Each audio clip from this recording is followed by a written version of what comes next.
Bonjour à tous, c'est Bertrand. Je voulais vous faire un petit streetcast rapide aujourd'hui parce que j'ai une petite anecdote à vous raconter, puis ça me fait penser à un truc que j'ai entendu tout à l'heure. Parce que tout à l'heure je suis parti courir ce matin à la fraîche et j'ai mis le podcast On lâche sur rien là, où il y a des amis streetcasters et autres qui se reconnaîtront. Alors je vous recommande de l'écouter, c'est sur le sujet, c'est sur le smartphone. Et il parlait de la possibilité d'essayer des applications quand on achète ça sur iPhone, etc. En disant que la possibilité n'existait pas. Et alors il y a une petite anecdote qui nous est arrivée cette semaine qui me fait dire, voilà, ce sera une petite réponse que je vais leur faire, qui dit oui, ben si en fait, la possibilité existe dans la loi même d'ailleurs, elle existe. J'ai fait dire existerait, non, mais en fait elle existe dans la loi, donc il y a aucune raison d'ailleurs que ça ne marche pas. Alors je vous raconte l'anecdote. On a eu il y a quelques jours une drôle de surprise dans la famille avec une suspicion de piratage de compte iTunes, c'est-à-dire des sommes qui partaient qui étaient prélevées sur un compte iTunes assez importante d'un coup, etc. Et la banque a posé question au propriétaire du compte, a bloqué la carte, et puis on a fait une petite enquête, etc. Et ça paraissait pas être un piratage, ou sinon un piratage venant de deux petits bonhommes qui a priori avaient trouvé un moyen d'acheter des applications. Et notamment, vous savez, dans les Clash of Clans et compagnie, là, tous ces jeux en ligne, des gemmes, des, euh, des cadeaux, des trucs pour avancer un peu rapidement. Ils avaient, a priori, on ne sait pas trop, mémorisé le mot de passe, ou on ne sait pas trop comment ils avaient fait, parce qu'il fallait bien le mot de passe pour acheter n'importe quoi, puisqu'on a refait la manipulation, il fallait bien acheter.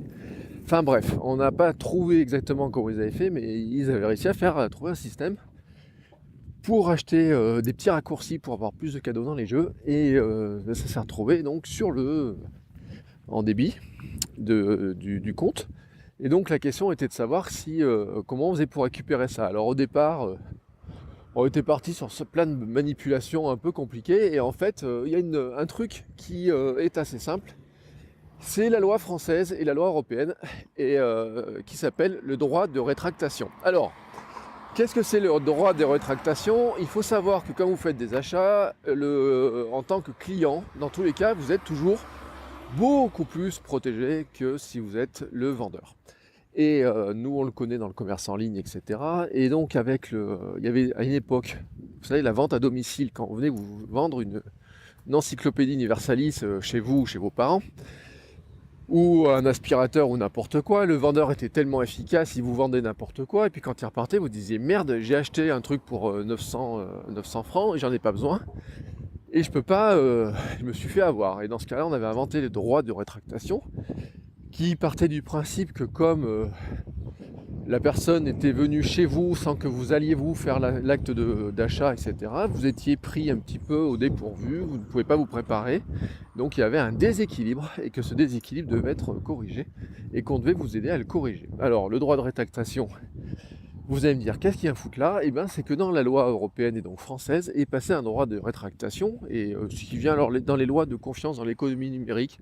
Je ne vais pas vous faire mon cours sur le sujet, mais je fais un cours sur le sujet à mes étudiants. Et dans cette loi de confiance dans l'économie numérique et dans les lois qu'on suit, il y a un droit de rétractation pour les achats en ligne qui est valable sur toutes les boutiques. Quand vous achetez un truc sur une boutique en ligne, vous avez un droit de rétractation de 14 jours. Et ben, l'Apple Store est une boutique en ligne, ce qui fait que vous avez un droit de rétractation de 14 jours. Voilà. Alors, c'est facile à faire. On l'a fait l'autre jour il vous faut 10 secondes. Pour le faire jouer, c'est tellement simple. Vous allez sur un site d'Apple qui s'appelle reportproblem.apple.com.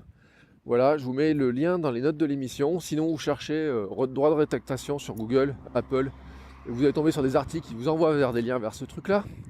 Vous allez vous identifier avec votre identifiant de l'Apple Store, voilà, avec votre compte. Vous allez avoir ensuite la liste complète de tous vos achats. Et donc dans la liste complète de tous vos achats, vous allez repérer les applications qui sont gratuites, oui, il va vous mettre si c'est gratuit, payant, à quel moment vous les avez achetés. À partir de là, la manipulation est ultra simple, vous avez un bouton signaler. Vous appuyez sur le bouton signaler, ça vous donne une liste de choix. Alors pour les applications qui ont été achetées depuis moins de 14 jours, vous avez un choix qui s'appelle « J'aimerais annuler cet achat ». Voilà, si ça a été acheté depuis plus de 14 jours, enfin si vous avez reçu la facture depuis plus de 14 jours, vous ne l'avez pas ce choix, mais si vous l'avez, eh ben, il n'y a aucune raison supplémentaire à fournir, ça vous affiche une phrase « Vous pouvez annuler cet achat dans les 14 jours après réception de votre facture ». Vous appuyez sur le bouton « Annuler l'achat » et le bouton ensuite va se transformer en cours de remboursement ou remboursé. Voilà, il vous dit que votre achat sera remboursé dans 5 à 8 jours, mais grosso modo, vous venez juste de faire profiter quelque part d'un droit qui est là, qui est pour vous, donc autant en profiter. Alors ça peut vous servir, je vous donne dans deux cas, un cas où vous avez malencontreusement confié votre Apple, votre compte, votre iPhone ou je sais pas quoi, à un enfant qui aurait acheté des choses sans trop se méfier du montant réel de ce que ça représente, et ça arrive, on a eu des cas incroyables, et c'est pour ça aussi que de toute façon les App Store sont obligés de faire des choses là-dessus, mais ça c'est un cas. Mais vous auriez le cas donc mentionné par les copains là, du podcast On Lâche Rien, et donc nos amis streetcasters, qui finalement on pourrait rentrer dedans, les gars. C'est-à-dire que si j'achète une application et que dans les 15 jours qui suivent, finalement je me rends compte que l'application était une daube et qu'elle ne me plaît pas et qu'elle ne fonctionne pas comme j'avais prévu ou quoi que ce soit, sans la moindre justification, vous pouvez appuyer sur le bouton je ne veux pas, et donc quelque part récupérer vos sous. Voilà, donc l'Apple Store ne fournit pas de période d'essai sur les logiciels, etc. Mais la loi vous en fournit une automatique de 15 jours. Alors derrière, je ne sais pas le système, ce qui se passe, comment l'application, est-ce qu'elle devient inutilisable, comment ça se passe, je vous le dis. Là, j'ai pas testé parce que j'ai pas l'iPad sous les mains, mais dans le principe, voilà, c'est aussi simple que cela, et autant en profiter, voilà. Alors si vous avez testé si vous testez la manipulation, si vous l'avez testé à votre tour, etc., et si vous voyez que des fois ça marche pas, faites-moi un retour, mais moi c'est voilà, il fait partie des astuces qu'on oublie trop souvent, mais qui pourraient permettre de récupérer des fois des sommes qui ne sont pas si petites que ça, ou alors de se dire que là on corrige juste une injustice, on s'était fait avoir par un descriptif d'application qui des fois vous paraît génial, et puis en fait vous vous rendez compte que finalement elle n'est pas terrible. Allez, sur ce, moi je vous laisse. Je vous souhaite à tous un bon dimanche, parce que oui, nous sommes dimanche, et donc moi j'ai fait déjà mon running, etc. Et là, pour rien de vous cacher, je vais aller m'inscrire à une séance d'aqua stand-up paddle, enfin, j'arrive jamais à le dire, mais imaginez, je vous en ai déjà parlé il y a quelques temps, c'est une séance de HIIT ou de fitness, mais sur un stand-up paddle dans une piscine.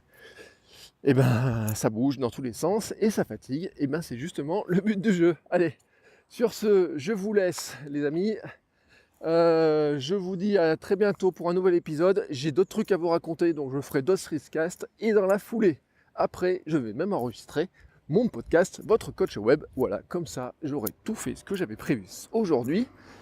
Allez, comme diraient les copains, on lâche rien. Et moi, je vous souhaite un très bon week-end. Et puis peut-être une très bonne reprise à ceux pour qui les vacances, c'est terminé. Et oui, c'est comme ça. Allez, ciao, ciao, à bientôt.